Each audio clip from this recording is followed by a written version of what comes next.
ሽበት አንዴ ከወጣ በፍጹም አይጠፋም የምትሉ ሰዎች ተሳስታችኋል። ይህንን ውህድ በትክክል ከተጠቀማችሁ የፀጉራችሁን ከለር ወደ ነበረበት ጥቁረቱ መመለስ ትችላላችሁ። ያለ እድሜ ሽበት እየወጣ ለተቸገራችሁ ይህንን ውህድ ተጠቅማችሁ ፀጉራችሁን ወደ ነበረበት ጥቁረቱ መልሱት። ሰላም ሰላም፣ ውድና የተከበራችሁ የቻናሌ ቤተሰቦች እንዴት ናችሁ? እግዚአብሔር ይመስገን ደህና ነኝ። ትዕግስት ነኝ። ዛሬም በአዲስ ቪዲዮ መጥቻለሁ። ቤተሰቦች ዛሬ የመጣሁት ያለ እድሜ ሽበት ለሚያስቸግራችሁ እንደኔ ያለ እድሜ ሽበት ለሚያስቸግራችሁ ጎንና ጎን መሀል ላይ ስትከፍሉት መሀል ላይ ለሚወጣ ሽበት እጅግ በጣም ቆንጆ መፍትሄ ይዤላችሁ መጥቻለሁ። ቪዲዮውን ላይክ በማድረግ ሸር በማድረግ ጀምሩ። እንዲሁም ደግሞ ቤተሰብ ያልሆናችሁ ቻናሉን ሰብስክራይብ በማድረግ ቤተሰብ ሁኑ እያልኩ ወደ አሰራሩ እንሄዳለን። እንግዲህ ወደ አሰራሩ ስንሄድ እንደምታዩት አንድ ቀይ ሽንኩርት ተጠቅሜያለሁ። ያው እዚህ ሀገር እንደምታውቁ ቀይ ሽንኩርት በፍለጋ ነው የሚገኝ። ትንሽ ከገዛሁት ቆየት ብሏልና አንድ ቀይ ሽንኩርት ብቻ ነበር የቀረችኝ። ይችን ዛሬ ላሳያችሁ ብዬ ወደ እናንተ ይዤላችሁ መጥቻለሁ። አንድ ቀይ ሽንኩርት፣ ከዛ በኋላ ደግሞ ቴምር ያስፈልገናል ማለት ነው። እንግዲህ ቀይ ሽንኩርታችንን ልጠናል። ከዛ በኋላ ደግሞ ቴምራችንን እንደዚህ አድርገን እንቆላለን። ቴምሩን እንዴት እንደምታዘጋጁት ከአሁን በፊትም ነግሬያችኋለሁ። ከዛ እንደዚህ አድርገን ርር አድርገን እንቆላዋለን። ከቆላን በኋላ እንፈጨዋለን ማለት ነው። እዚህ ጋር ደግሞ ሽንኩርታችንን እንደዚህ ከከተፍን በኋላ ፈጭተነዋል። ስትፈጩ ትንሽ ውሃ ጨምሮበት፣ በመጠኑ አድርጋችሁ ውሃ ጨምሮበት፣ ከዛ በኋላ በደንብ አድርገን በንጹህ ጨርቅ የሽንኩርቱን ዝርክራኪውን እንዳያወርድባችሁ ጥቅጥቅ ባለ ጨርቅ ማጥለል አለባችሁ። እንደዚህ አድርገን እናጠለዋለን ማለት ነው። እንግዲህ ቤተሰቦች እንደዚህ አድርገን ካጠለልን በኋላ የቴምር ፍሬያችንን ፈጭተናል። ድቅቅ አድርጋችሁ ትፈጩታላችሁ። እንደዚህ አድርጌ አዘጋጅቻለሁ ማለት ነው። ሽንኩርቱንም የቴምር ፍሬውንም እንደዚህ አድርገን ካዘጋጀን በኋላ እቃ ያስፈልገናል። ድስት፣ እሳት ላይ የሚጣድ ድስት ያስፈልገናል። ከዛ የፈጨሁትን የሽንኩርቱ ውሃ ድስቱ ላይ እጨምራለሁ ማለት ነው። ከዛ በኋላ የፈጨሁትን ደግሞ የቴምር ዱቄት ካዘጋጀሁት የሽንኩርት ውሃ ላይ እንደዚህ አድርጌ 2 ማንኪያ የሚሆን የቴምር ዱቄት እጨምራለሁ ማለት ነው። ያው እንደኔ ቴምር ለማታገኙ እኔ በስንት ፍለጋ ነው ያገኘሁት መሰላችሁ ቴምሩን። እንደኔ ቴምር ለማታገኙ ቆጠብ አድርጋችሁ ተጠቀሙ። ቴምር ደግሞ ለምታገኙ ዱቄቱንም በዛ አድርጋችሁ መጠቀም ትችላላችሁ። እንግዲህ እንደዚህ ከጨመርኩ በኋላ አሁን የጨመርኩት ደግሞ ነሻ ወይም በአማርኛ የበቆሎ ዱቄት 1 ማንኪያ ጨምሬበታለሁ ማለት ነው። ይህንን እንደዚህ አድርገን እሳት ላይ ሳንጥድ መጀመሪያ እንደዚህ አድርገን እናዋህደዋለን።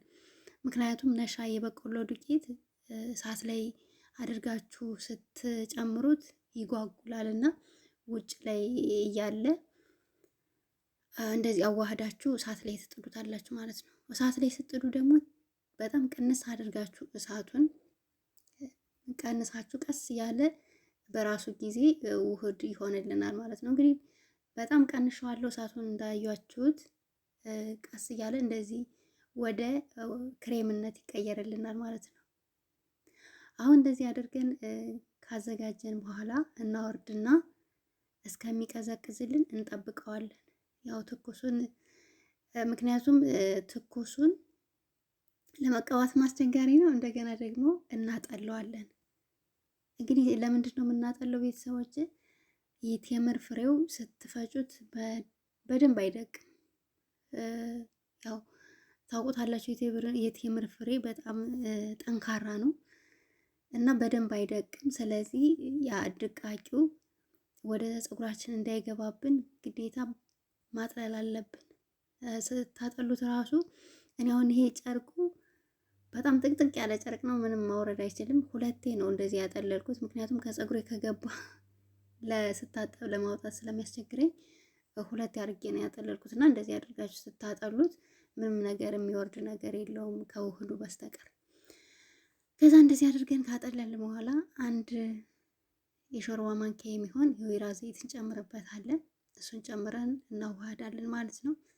ይህ ውህድ ቤተሰቦች ለሽበት ብቻ ሳይሆን ለፀጉራችሁ ለእድገቱም፣ በተለይ ፀጉራችሁን ማለስለስ ለምትፈልጉ የበቆሎ ዱቄቱ ፀጉር ለማለስለስ በጣም ቆንጆ ነው።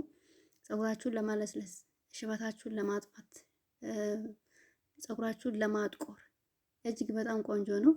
ፀጉራችሁ እንዴት እየሆነ ነው የሚሄድላችሁ መሰላችሁ? ልክ እንደዚህ እንደ ከለሩ ወደ ቡኒ ነገር እየተቀየረ ነው የሚሄደው። ከቻላችሁ የቴምር ፍሬ የምታገኙ በብዛት የምታገኙ ከሆነ በሳምንት አንዴ ተጠቀሙት። በሳምንት አንዴ ተጠቀሙት። በፀጉራችሁ ላይ ቆንጆ የሆነ ለውጥ ታያላችሁ። ካላገኛችሁ ደግሞ የቴምር ፍሬ እንደኔ በፍለጋ የምታገኙ ደግሞ በሁለት ሳምንት አንዴ እንደዛ እያደረጋችሁ ተጠቅማችሁ ሽበታችሁን ማጥፋት ትችላላችሁ።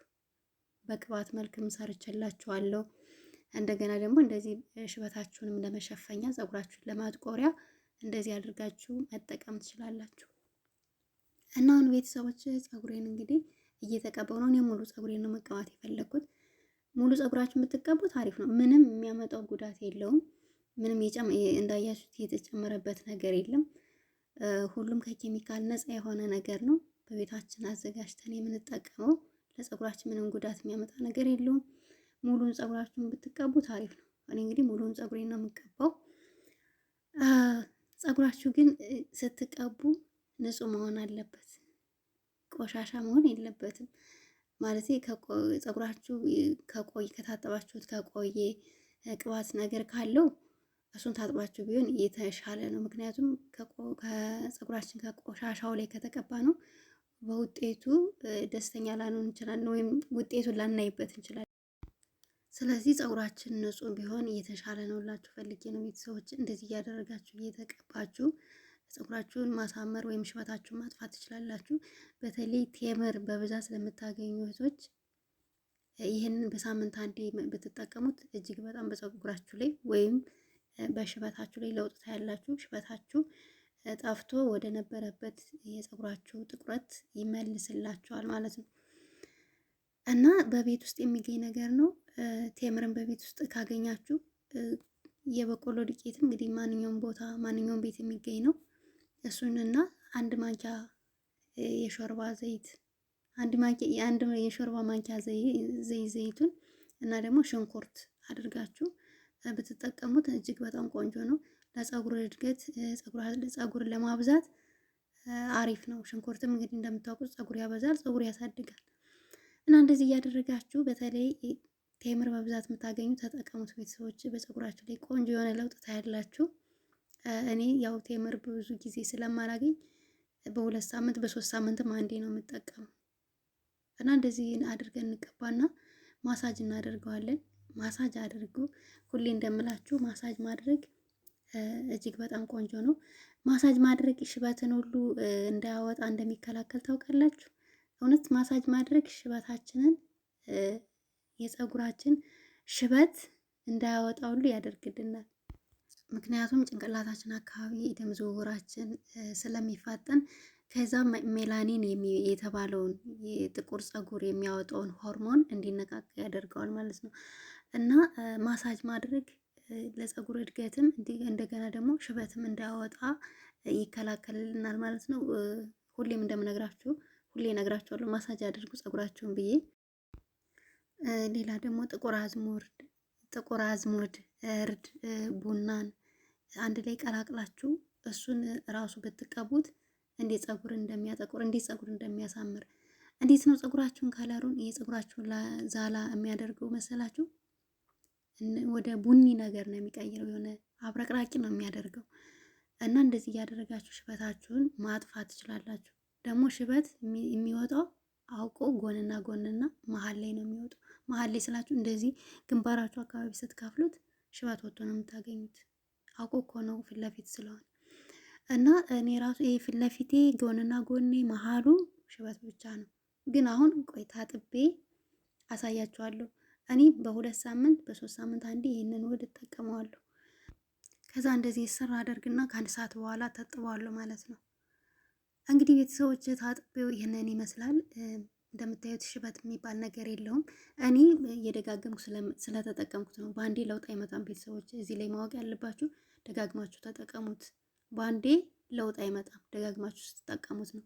እኔ በሁለት ሳምንትም በሶስት ሳምንትም አንዴ እጠቀመዋለሁ። እና ይህንን ይመስላል። እዚች ላይ እንደምታዩት አንዲት ሽበት አለች። እና ቤተሰቦች ቪዲዮን ከወደዳችሁት ላይክ አድርጉ፣ ሸር አድርጉ። ሰብስክራይብ ያላደረጋችሁ ደግሞ ሰብስክራይብ በማድረግ ቤተሰብ ሁኑ። በሌላ በአዲስ ቪዲዮ እስከምንገናኝ ለዛሬው እዚህ ላይ ያበቃለሁ። ስለምትከታተሉ እጅግ በጣም አመሰግናለሁ። መልካም ጊዜ